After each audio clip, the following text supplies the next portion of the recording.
ngomongin orang ya. Kalau mau ngerumpi ya di sini. Masa kita baru dapat pahala terus hilang lagi, dapat dosa lagi. Ya. Baik, kalau gitu teman-teman semuanya disimak yang akan sampaikan ustaznya. Nanti kalau ada pertanyaan silakan bertanya aja. Kalau buka sistem jawab ustaznya jangan sungkan bertanya. Tanyakan yang teman-teman benar-benar tidak tahu. Tanyakan juga pertanyaan yang teman-teman benar-benar ingin bertanya, bukan pertanyaan yang apa ya bahasanya ya, pertanyaan yang udah tahu terus tanyakan lagi gitu ya. Oke, baik teman-teman semuanya, terima kasih, selamat mendengarkan, selamat menyimak. Semoga semua ilmunya kita bisa dapat serapkan dan kita bisa amalkan. Amin ya rabbal alamin. Saya akhiri wassalamualaikum warahmatullahi wabarakatuh.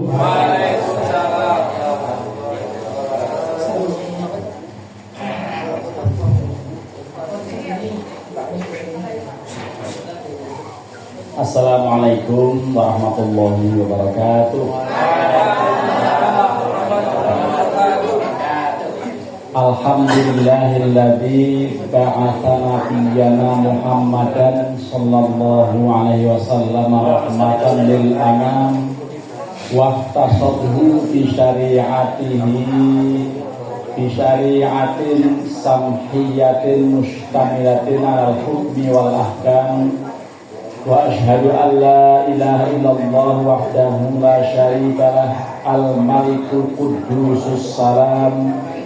Wa ashhadu anna sayyidana Muhammadan abduhu wa rasuluhu abdul anam wa misbahid dhalam wa rasulillahil malikil alani sallallahu alaihi wasallam wa ashabihi sadatil kiram wa sallama tasliman katsiran daiman ila yaumil qiyamah. Amin. Para peserta kuliah duha, hari ini Ahad tanggal 15 Juni tahun 2025 bertepatan dengan tanggal 19 Zulhijjah tahun 1446 Hijriah. Kita akan mengkaji hadis kedua dari hadis Arba'in Nawawi, di mana hadis pertama sudah kita bahas pada saat pertemuan bulan yang lalu terkait tentang urgensi niat. Sedangkan hadis kedua yang pembukaannya sudah saya bacakan tadi, hadisnya agak panjang, saya sarikan saja atau saya bacakan agak cepat. Bismillahirrahmanirrahim. An Umar bin Khattab radhiyallahu anhu qala bainama nahnu julusun 'inda Rasulillah sallallahu alaihi wasallam dzata yawmin ittala'a 'alaina rajulun shadidu bayadis thiyab shadidu sawati sha'ri la yura 'alaihi atharus safar wa la ya'rifuhu minna ahadun hatta jalasa ila nabiyyi sallallahu alaihi wasallam fastadara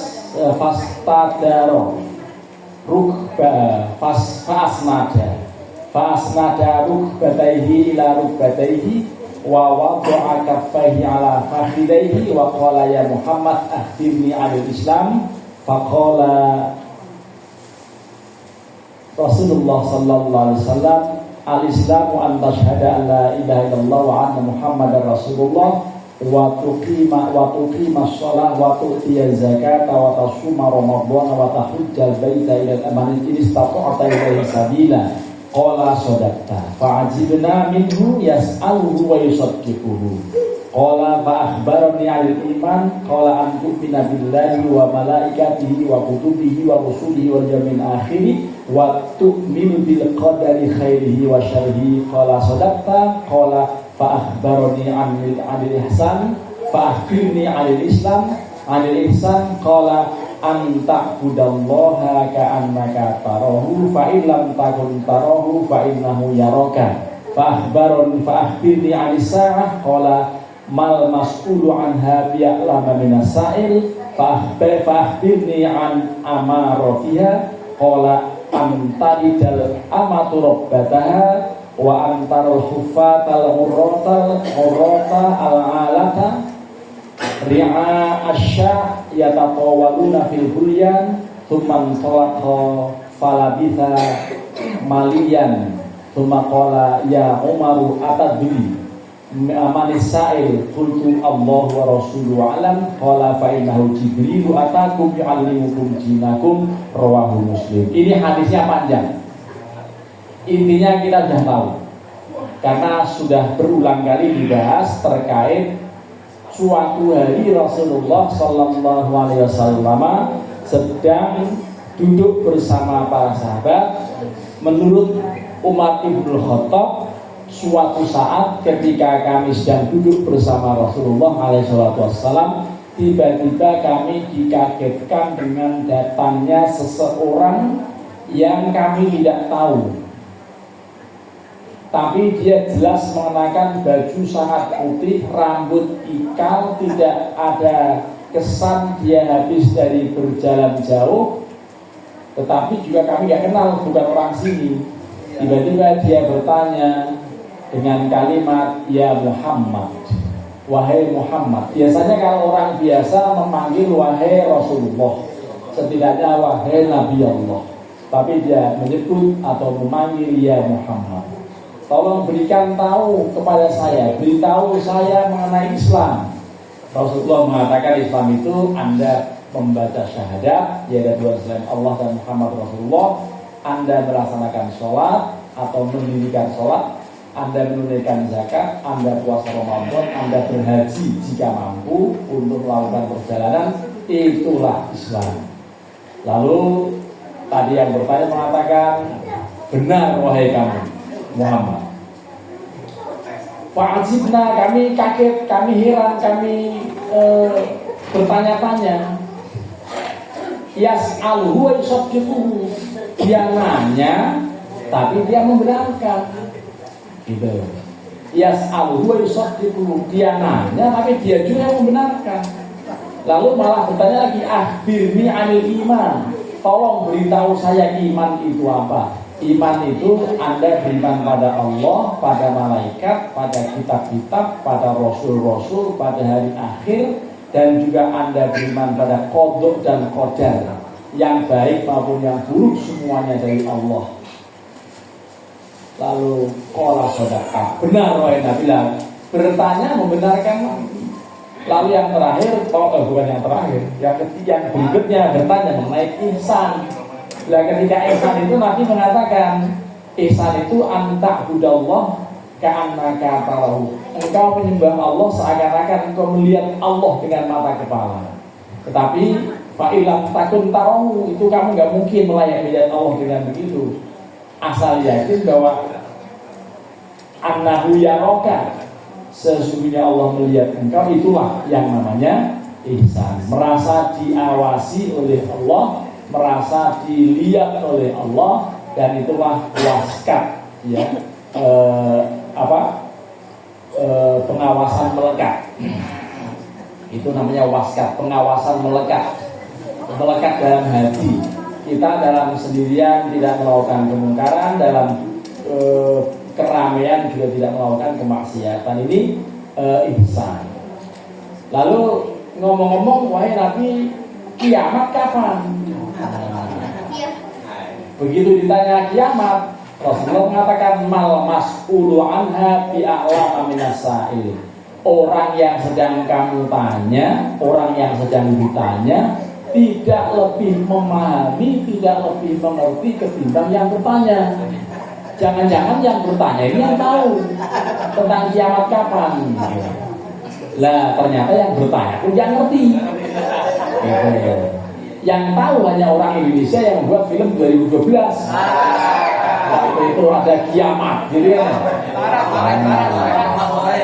Iya, apa itu? Lalu kalau nggak tahu ya sudahlah, tanda-tandanya saja. Nah, Nabi mengatakan antalidal amatu robbataha, kalau kamu sudah melihat budak-budak perempuan melahirkan majikan-majikannya. kalau kamu sudah melihat orang-orang yang pada telanjang, ada baju adiknya dipakai kakaknya, baju masih kecil adiknya dipakai bapak kakaknya, kelihatan pantatnya gitu. Nah, lalu kamu melihat orang pada nyeker telanjang kaki. Lalu ada juga tanda-tanda lain, al-alata ri'a'an nas. Nanti ada keterangan itu apa sebetulnya tanda itu ya.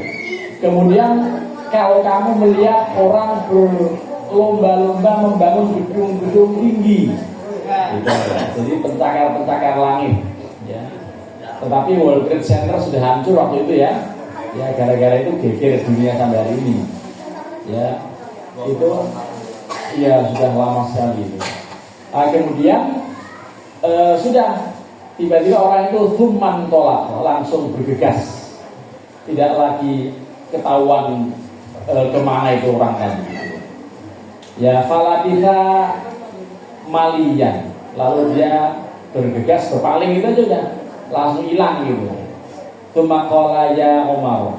Kemudian Rasulullah mengatakan, wahai Umar, ya, kamu tahu nggak tadi siapa yang nanya-nanya itu?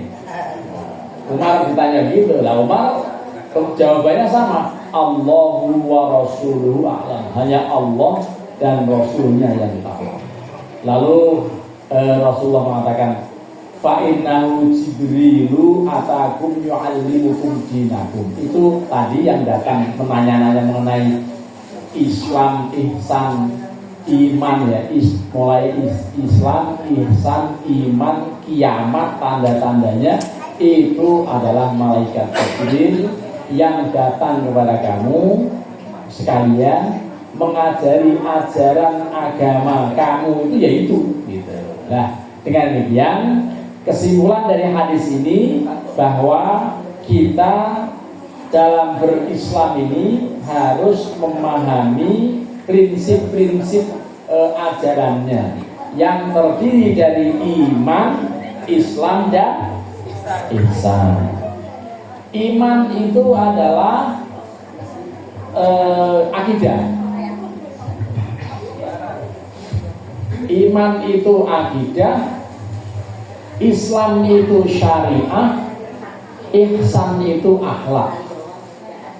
Sekali lagi bahwa iman sama dengan akidah, Islam sama dengan syariah, dan ihsan sama dengan akhlak.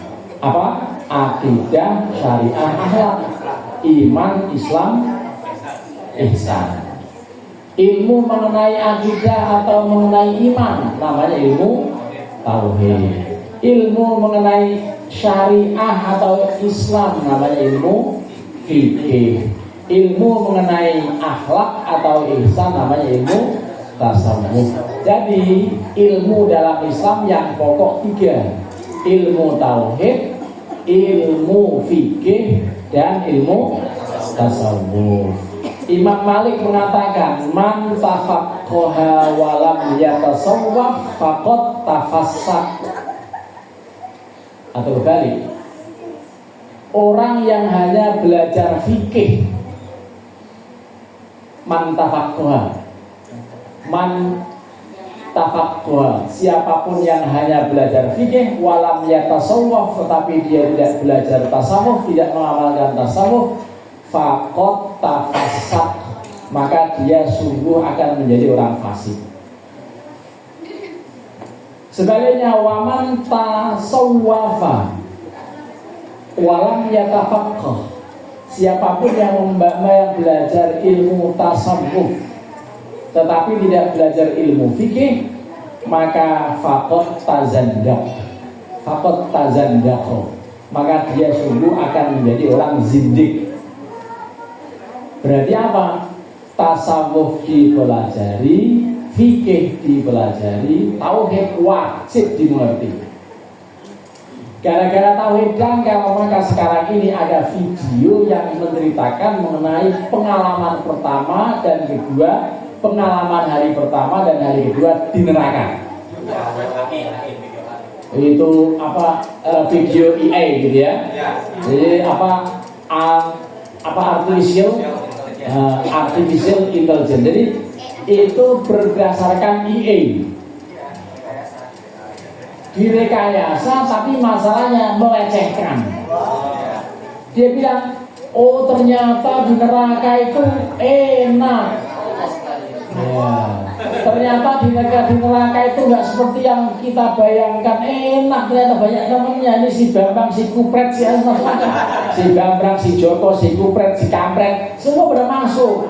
Itu teman-teman saya, teman-teman lama saya pada masuk semuanya. Kita berjamaah rame-rame di neraka. Gitu. Coba. Malah si Ucok, macam-macam, malah si Ucok, ada si Asep, si Mamang, si semuanya udah masuk neraka. Itu berarti ada orang Jawa, ada orang Sunda, ada orang Batak baru masuk neraka. Itu gambaran video IA yang sangat meresahkan. Itulah yang kemarin dibahas di Radio Sinta ketika saya sedang ada di Magelang. Seminggu persis saya di Magelang, berangkat hari Ahad, pulang hari Ahad malam. 1 minggu persis, dan selama 1 minggu itu 2 kali saya diwawancarai. Satu terkait soal video IA, terkait orang yang melecehkan, menghina, mengolok-olok soal neraka. Yang kedua soal akan ada wacana legalisasi perjudian.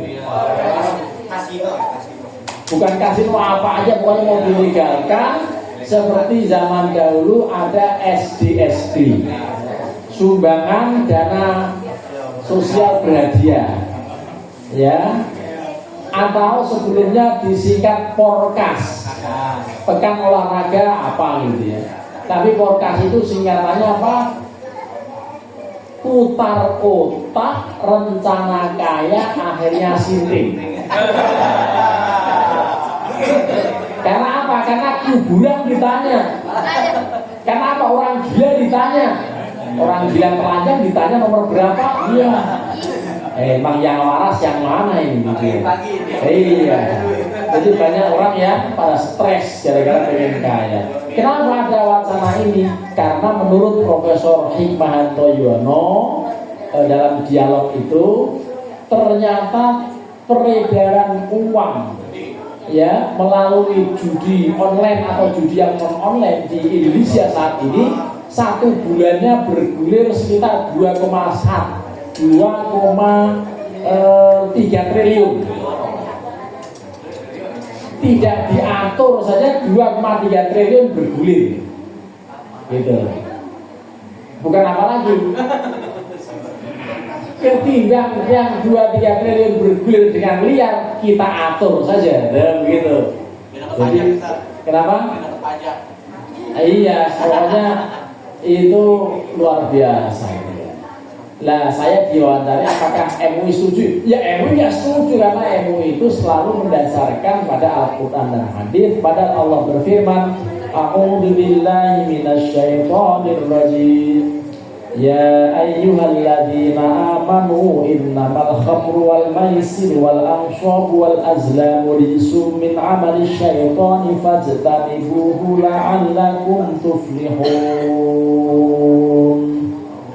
Wahai orang-orang yang beriman, sesungguhnya khamr dan juga judi, anak patung, anak panah, lomba-lomba yang model begitu itu arahnya pada perjudian adalah najis, termasuk perbuatan syaitan. Dan jauhilah, kalian wajib menjauhi kalau mau beruntung. Al-Quran memerintahkan untuk menjauhi, malah kita mau mendekati. Al-Quran menganjurkan, bahkan memerintahkan secara wajib menjauhi judi dan narkoba, khamr, ya, malah itu ada wacana untuk melegalisasi. Ini na'udzubillah.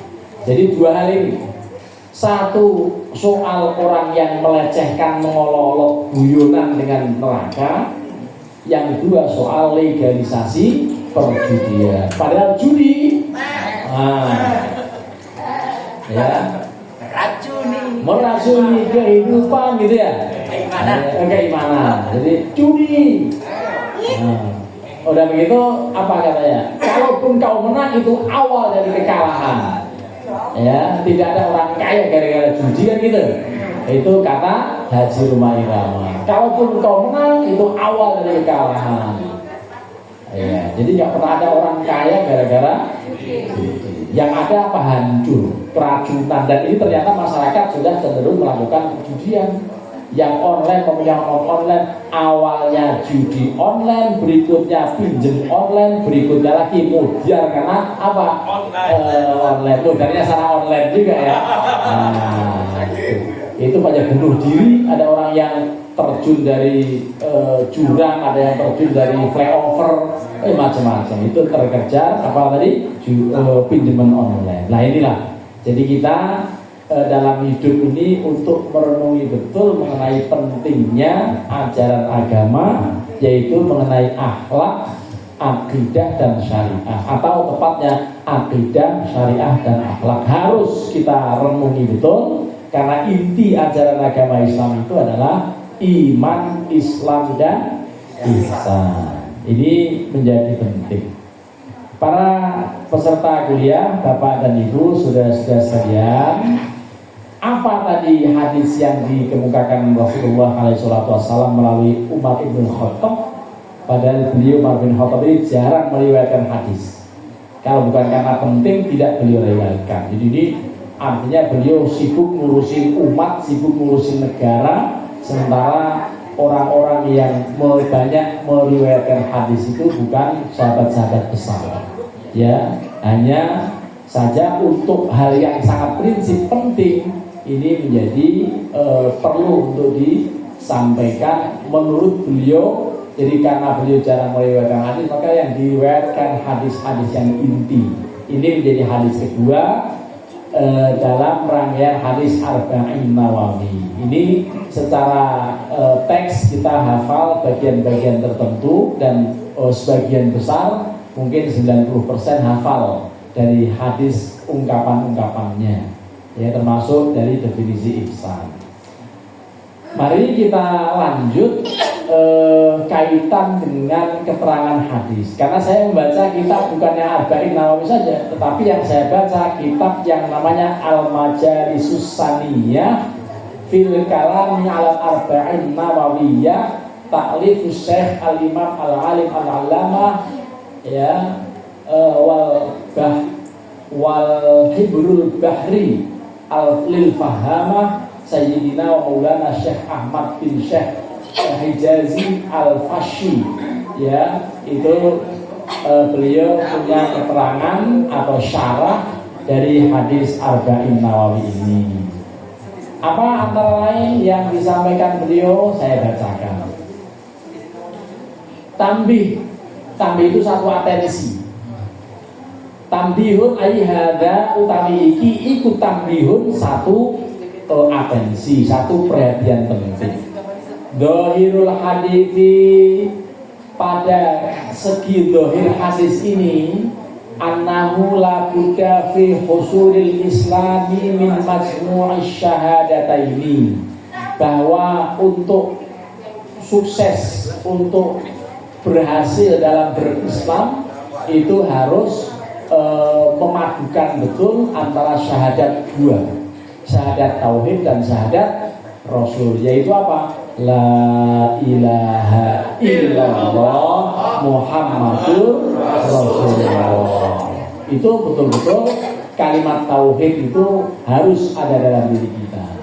Hatta lawita soro ala akadima lam yakfi wa huwa kadzalika. Sampai seandainya disimpulkan ajaran Islam ini memang hanya dalam kalimat thayyibah itu.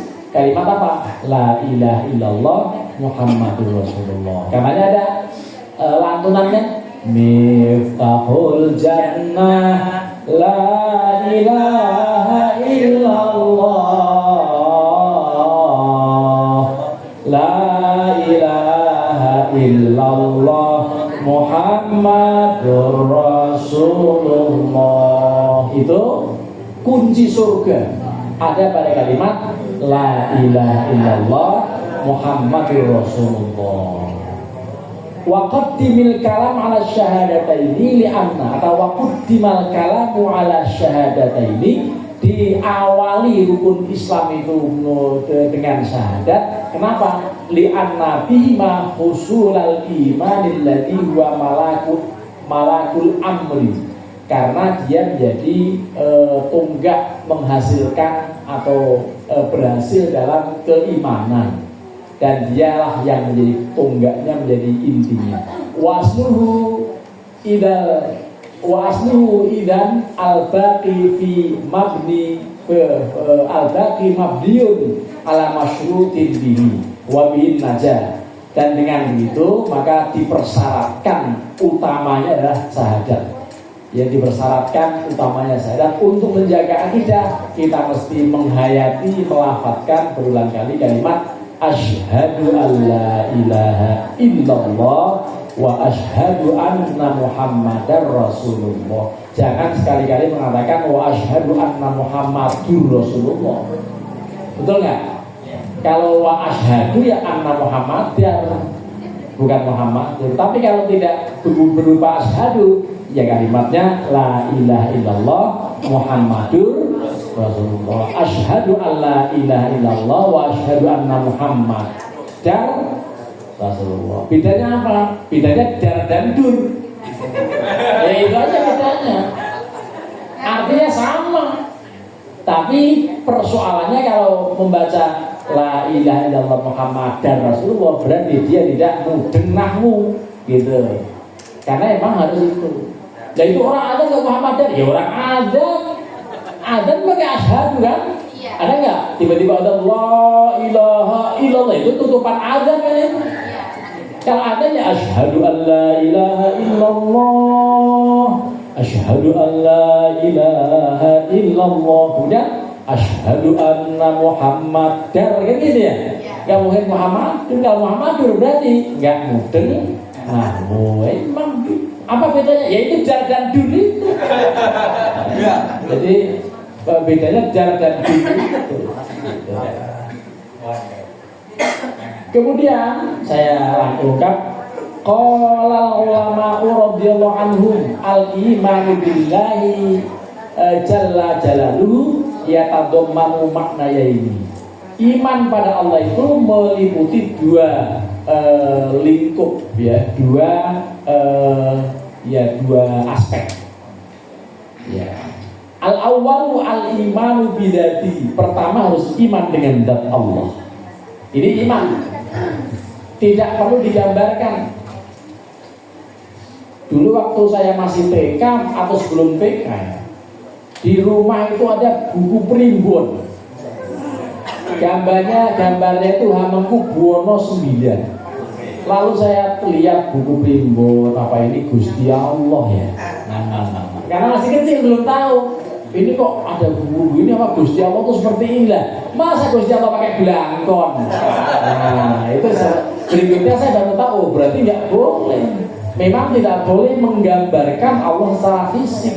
Itulah Rasulullah berkata dalam bersabda, tafakkaru fi khalqillah wala tafakkaru fi dzatillah. Pikirkan ciptaan Allah, jangan pikirkan zat Allah. Itu yang pertama, iman pada zat Allah.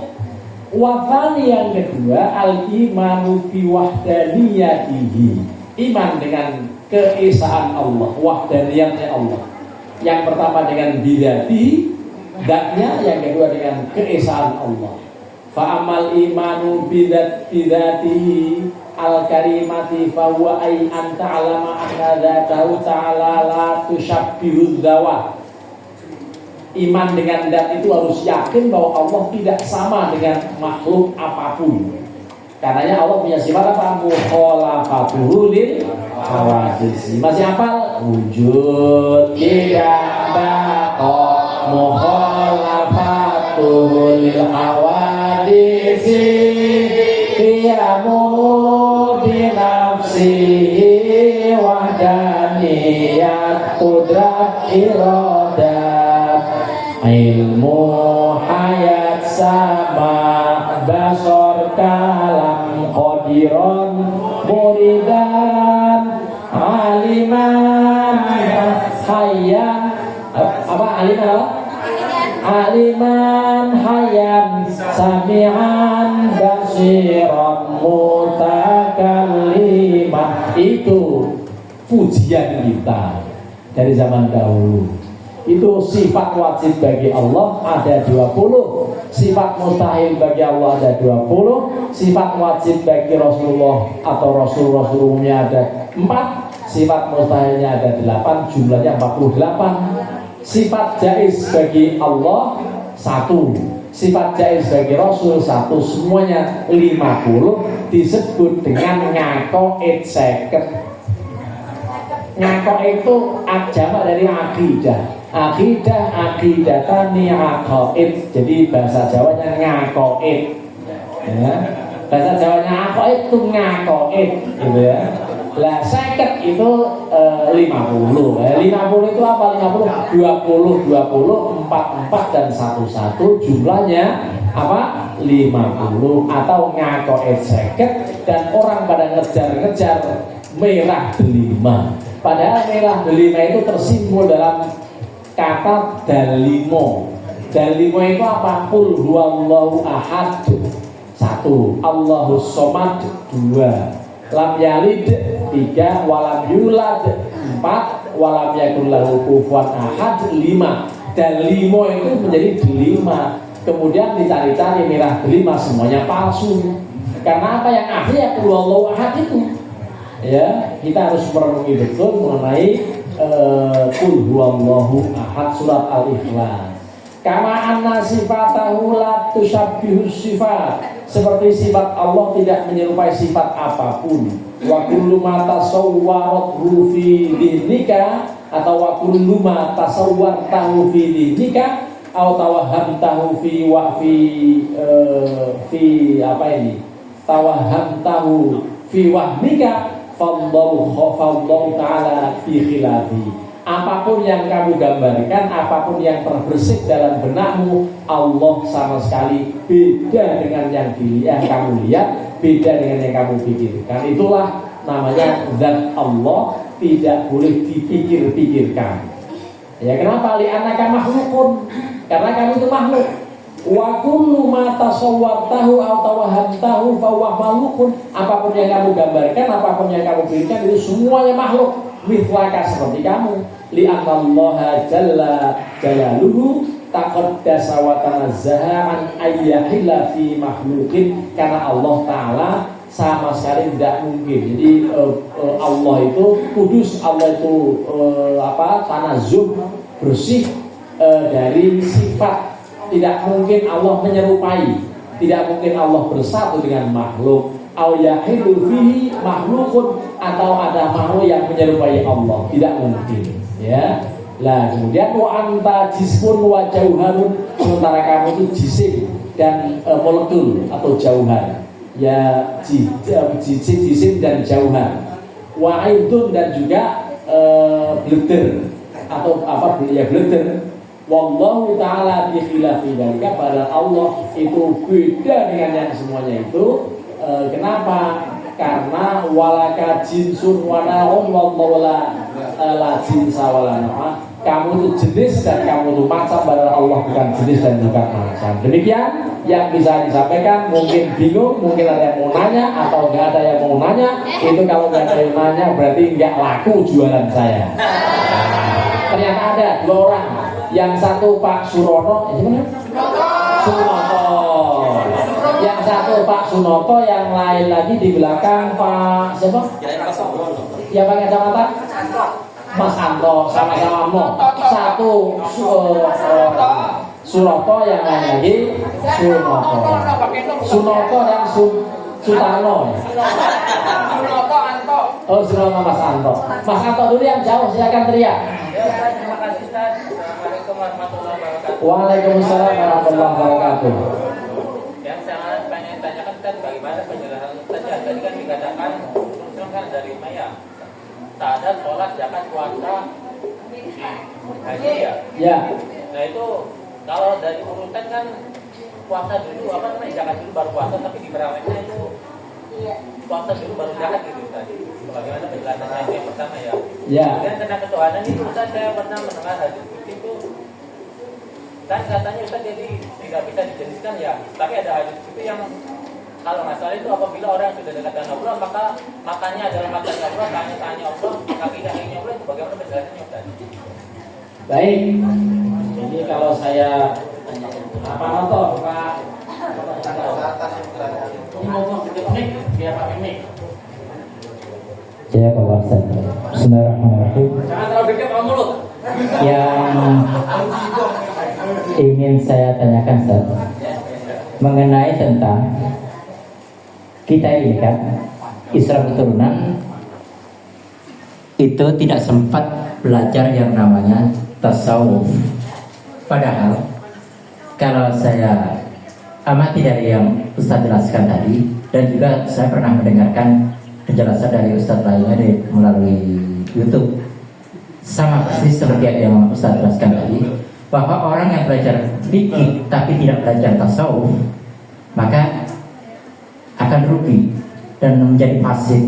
Begitu juga orang belajar tasawuf tidak belajar fikih maka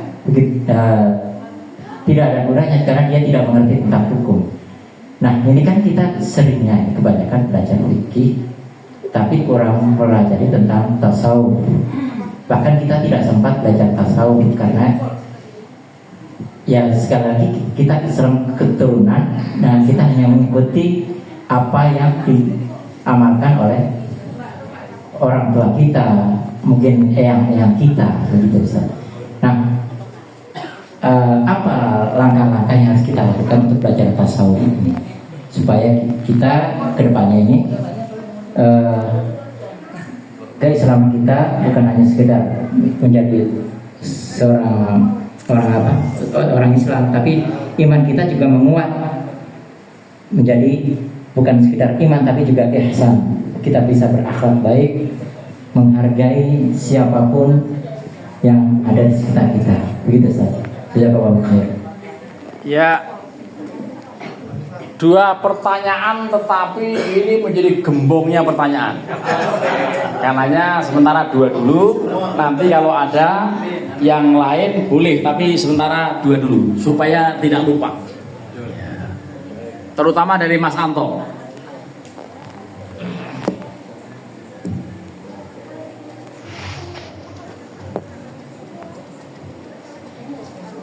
Mas Anto bertanya, wah ini HP saya menjadi, Mas Anto bertanya mengenai bagaimana ada satu hadis qudsi, padahal dalam keterangan tadi di awal tidak memungkinkan Allah itu menyerupai makhluk, tidak mungkin Allah berjenis.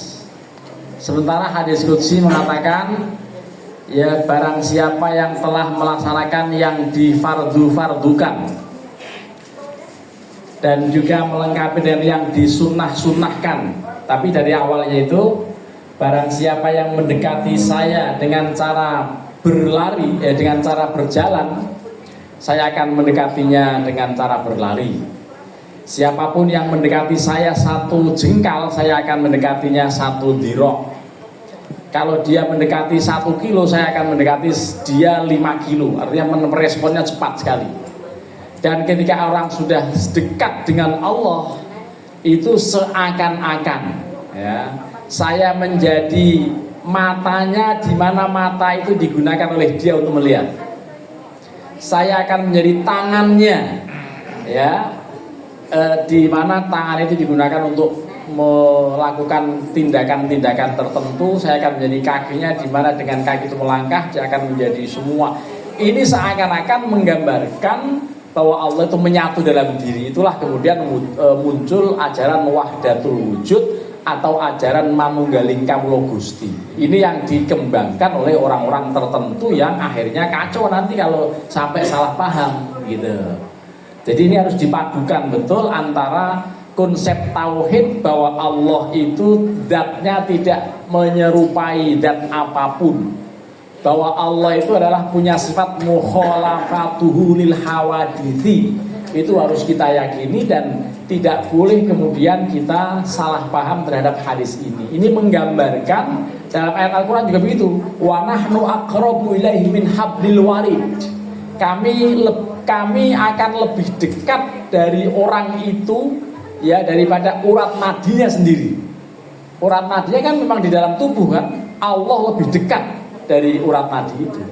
Itu artinya apa? Sebetulnya memang orang tertentu mempunyai pengalaman spiritual yang luar biasa karena sudah dekat sekali dengan Allah. Itu kalau orang serius menjalankannya. Dan saya yakin di ruangan ini termasuk yang ngomong belum bisa mengalami kedekatan yang luar biasa seperti digambarkan dalam hadis ini. Itu kedekatan orang yang seperti itu sampai dirinya itu Allah gitu, seakan-akan. Itu yang kemudian ajaran itu dikembangkan melalui kalau di Baghdadnya sana ada Abu Mansur Al-Hallaj, tetapi kalau di Demak Bintoronya sana ada Syekh Siti Jenar berhadapan dengan siapa? Berhadapan dengan Wali Songo yang akhirnya dalam cerita itu dihukum mati karena apa? Karena menjadi kacau akidah masyarakat. Itulah yang kemudian kita mesti memahami, jangan sampai kita cenderung pada soal ajaran yang model seperti ini, karena nanti mirip dengan pertanyaan yang bukan Pak Mas Anto tapi Pak Surono ya. Pak Sunoto ya, Mas Sunoto bertanya mengenai hal yang serupa, soal fasik ya, soal fasik dan zindik. Orang yang cenderung hanya fikih dipelajari tetapi bukan tasawuf, dia akan menjadi orang fasik. Ini Imam Malik yang mengatakan ini. Imam Malik bin Anas yang punya mazhab Maliki itu ulama besar. Ya kalau bicara enggak sembarangan. Dan sebaliknya orang yang hanya belajar tasawuf tetapi tidak menguasai fikih, dia akan menjadi orang zindik. Lah orang fasik itu apa? Orang fasik itu orang yang masih nyerempet banyak dosa. Orang fasik itu orang yang masih rutin melakukan perbuatan dosa, atau orang yang pernah sekali atau dua kali melakukan dosa besar. Dan itu beda dengan orang mukmin. Allah berfirman, afaman kana mu'minan kaman kana fasiqan la yastawun. Ammal ladina amanu fama'wahumul, bukan begitu. Ammal ladina amanu wa 'amilus solihati falahum jannatul ma'wa nuzulam bima kanu ya'malun. Wa ammal ladina fasaqu fama'wahumun naru kullama aradu ay yakhruju minha u'idu fiha wa qila lahum dhuqu 'adzaban naril ladzi kuntum bihi tukadzibun wa lanudhiqannahum minal 'adzabil adna dunal 'adzabil akbari la'allahum yarji'un. Ini ayat mengenai orang fasik dan orang mukmin. Beda. Orang mukmin tempatnya jannatul ma'wa, tapi orang yang fasik tempatnya neraka. Setiap kali ingin keluar didelebin lagi ke neraka. Tapi yang begitu digambarkan dalam video EA tadi melecehkan bahwa neraka ternyata adem, kacau betul itu ya. Itu adem katanya neraka, padahal itu waduh. Rasulullah SAW suatu saat menggambarkan betapa dahsyatnya neraka jahanam. Itu bukan bagaikan lagi, Rasulullah mengatakan jarak jauhnya kedalaman neraka jahanam itu seperti batu yang dilempar dari satu jarak tertentu. Untuk mencapai dasarnya itu perlu 70 tahun. Buset deh ini. Itu luar biasa itu. Itu Rasulullah langsung menjelaskan dalam kitab Riyadhus Shalihin bab mengenai apa? Ya bab tobat apa di dalam di awal-awalnya itu mengenai itu. Ya mengenai dahsyatnya neraka. Lah kayak gitu dilecehkan sama orang yang mengupload video itu. Ya karenanya mudah-mudahan kita terhindar dari hal-hal yang seperti ini. Penanya ketiga silakan. Ya satu orang saja. Oh ada dua orang. Ya sudah kalau gitu 3 orang. Nah dari belakang dulu ibu yang sudah tunjuk jari teriak silakan. Ya. Makasih Pak. Silakan. Bedanya asmaul ta'awusnya sama tadi sifat-sifat Allah. Baik. Yang kedua silakan yang mepet tembok siapa namanya? Ustadz Ridwan silakan. Mengenai beriman kepada yang gaib, Ya. kan dikatakan para sahabat itu melihat malaikat. Nah, ini kan malaikat kan. Ya. Salah satu iman yang gaib yang kita mengimani ya. Dan yang gaib itu kan kita tidak bisa melihat ya Ustaz. Betul. Nah, apakah malaikat ini tampil dilihat oleh manusia hanya ketika Rasulullah ada, atau para sahabat ataupun manusia-manusia seperti kita ini yang jauh dari Rasulullah bisa melihat malaikat? Lalu yang kedua mengenai masih gaib juga. Silakan. Yang sekarang kan banyak kaitannya, ada yang orang indigo gitu yang bisa Ya. melihat setan ataupun apalah itu kan yang diberikan kelebihan katanya. Ya. Apakah ini merupakan suatu kelainan atau memang kelebihan? Apa mengada-ngada aja Ustaz? Mereka bisa melihat setan gitu. Baik, silakan yang ketiga baju biru. Ya, pakai peci satu-satunya dua orang beberapa. Silakan. Assalamualaikum warahmatullahi wabarakatuh. Waalaikumsalam warahmatullahi wabarakatuh. Sebenarnya mohon maaf aku bertanya, Ustaz. Kita kan sholatnya dari sujud terakhir, katanya ijabah doa atau qabulnya doa. Ya. Terus kita misalkan doanya pakai bahasa Indonesia. Ya, dalam sholat. Ya, dalam sholat. Ini berhubung dekat mic-nya lebih baik di Jangan dekat-dekat mulut. ya, betul, jangan dari mulut. Mohon maaf, diulang lagi. Mohon maaf Ustaz ya. Kita kan sholat sunnah atau sholat wajib. Misalkan sujud terakhir kan katanya qabulnya doa ya, atau ijabahnya doa. Betul. Itu kita doa tertentu atau bisa pakai bahasa kita sendiri atau bahasa Indonesia atau orang Sunda bahasa Sunda gitu ya. Itu aja. Misalkan kita doa ini nih, kasar gitu ya. Doa, ya Allah, saya kasih uang ya Allah 25 miliar misalkan. Nanggung aman. Maaf ya, ini yang kasarnya gitu misalkan bahasa kita sendiri gitu. Ya, terima kasih. Assalamualaikum warahmatullahi wabarakatuh. Waalaikumsalam warahmatullahi wabarakatuh. Beda Asmaul Husna dengan sifat wajib itu tidak. Kalau bedanya ya jumlahnya. Karena sifat wajib 20, sifat mustahil 20, sementara Asmaul Husna ada 99. Antara lain apa? Wallahu la ilaha illahu al-malikul quddusus salamul mu'minul muhaiminul azizul jabbarul mutakabbir subhanallahi amma yusyrikun. Apa? Huwallahul khaliqul bari'ul musawwir lahul asmaul husna dan seterusnya. Asmaul Husna ada 99 dengan nama-nama Allah yang sudah kita kenal. Itu beda jumlahnya dengan apa sifat wajib bagi Allah. Kalau sifat wajib memang hanya berapa tadi 20, wujud, qidam, baqa, khalafatul hawadihi dan seterusnya sampai 20. Itu ada pembahasan khusus dalam ilmu tauhid ya tentang hal itu, tapi kita sudah mengenal ya bahwa nama-nama Allah yang jumlahnya 99 untuk kita gunakan namanya. Jadi walillahil asmaul husna fad'u biha.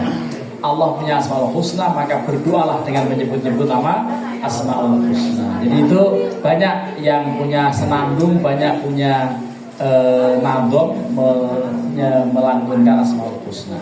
Yang kedua terkait dengan malaikat itu yang pernah menjelma seorang yang sangat ganteng di zaman Rasulullah, apakah boleh dilihat oleh orang pada zaman saat ini?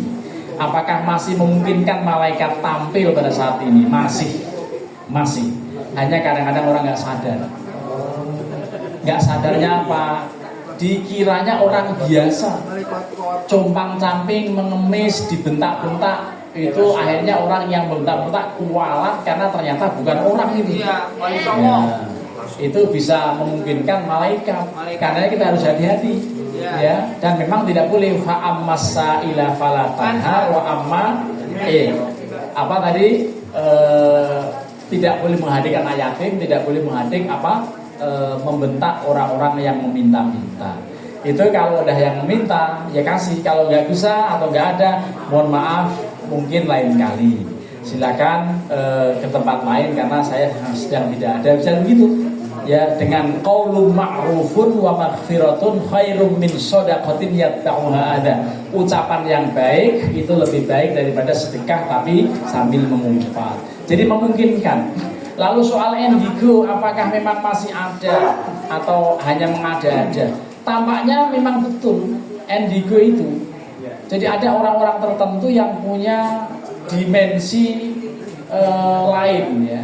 Ada bayi tertentu atau anak kecil tertentu yang bisa melihat penampakan, bisa melihat makhluk lain. Jadi memang ada yang tidak bisa melihat tapi ternyata tersentuh. Kemarin waktu anak saya study tour ke Bromo, dilanjutkan ke Batu Malang, lalu ke Jogja di sebuah hotel namanya hotel Margo apa begitu di kawasan Malioboro. Itu separuh dari semua peserta itu kesurupan. Coba itu. Akhirnya anak saya kan tugasnya MC, itu MC acara hiburan. Itu terpaksa dihentikan, dibubarkan dan bahkan pindah dari hotel itu karena apa? Semuanya histeris, nangis, teriak-teriak karena kesurupan. Ya, itu. Lalu saya bilang sama anak saya, tolong segera keluar dari ruang itu dan jauh dari jangan-jangan nanti ketularan gitu. Jadi kayak itu menular itu. Orang yang kesurupan itu kalau kemudian kita meleng bisa masuk itu setan. Nah, ini setan ya. Setan itu gampang juga masuk dalam diri manusia. Bahkan kita ini sering memasukkan setan bukan kesurupan tapi apa? Melalui aliran darah kita. Nah, kita harus betul-betul hati-hati. Ini ada orang yang punya kemampuan seperti itu. Untuk pertanyaan terakhir yang kaitan dengan bolehkah sholat meminta sesuatu dalam bahasa Indonesia, maka jawabannya tidak boleh sekalipun sujud. Kalau mau meminta jangan diungkap dalam bahasa lisan, karena kalau sholat mengungkap bahasa selain bahasa yang dicontohkan Rasulullah maka berarti bid'ah, maka berarti ngarang-ngarang sendiri. Kalau seandainya sholatnya bahasa Indonesia lalu membaca qul Allah, nanti bisa takut nyasar kepada dangdutan. Katakan Tuhan itu satu, Tuhan tidak beranak dan begitu nanti kan. Akhirnya padahal dia lagi baca qul Allah itu. Ya, itu. Belum lagi kalau bahasa Jawa, niat ingsun sholat Allah Maha Agung. Lawan nyebut asmani Gusti Allah kayak andalan aja begitu. Nah, oleh karenanya kalau sholat sudah cukup dalam bahasa Arab, sudah cukup dalam bahasa yang dicontohkan Rasulullah, karena Rasulullah bersabda shollu kama ra'aitumuni usolli. Sholatlah kalian seperti persis saya lakukan sholat, jangan mengada-ada. Man istahdatha fi amrina hadza wa laisa minhu fahuwa raddun. Siapapun yang ngarang-ngarang dalam soal agama padahal tidak kami contohkan, tidak ada, pasti tertolak. Demikian uraian pada pagi hari ini. Mudah-mudahan ada manfaat. Mohon maaf atas segala kekurangannya dan terima kasih atas segala perhatian. Sudah pada menit ke-53. Saya rekam semuanya, akan saya upload kalau ada kuota. Terima kasih. Wallahul muwaffiq ila aqwamit thoriq. Assalamualaikum warahmatullahi wabarakatuh.